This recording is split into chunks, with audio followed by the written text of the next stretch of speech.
Hello అండి, అందరికీ నమస్కారం అండి.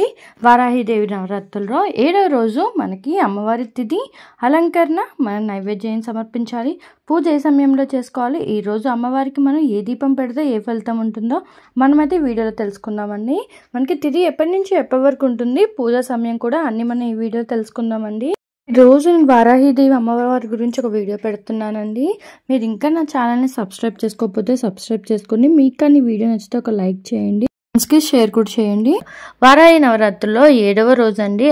నవరాత్రిలో 7వ రోజు అండి. ఆషాఢ శుద్ధ సప్తమి తిథి అండి. మనకి జూలై 1 మంగళవారం 12:19 ప్రారంభమయ్యి జూలై 2 బుధవారం మధ్యాహ్నం 1:17 వరకు అయితే ఉంటుందండి. రాత్రిపూట పూజ చేసుకున్న వాళ్ళైతే జూలై 1 మంగళవారం రోజున ఏడో అలంకరణగా అమ్మవారికి పూజ అనేది చేసుకోవచ్చు. ఉదయం పూట చేసుకున్న వాళ్ళైతే జూలై 2 బుధవారం రోజు అయితే చేసుకోవాలండి.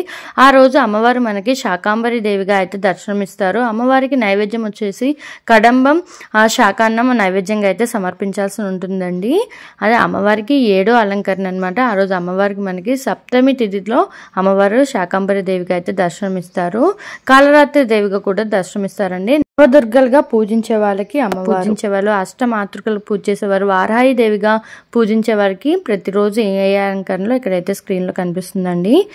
వారాహి నవరాత్రుల్లో మనం 7వ రోజు అమ్మవారికి వెలిగించాల్సిన దీపం అండి నవధాన్యాల దీపం అనమాట. నవధాన్యాలు పెట్టి అందులో మనము దీపం పెట్టి పూజ అనేది చేసుకోవాలి.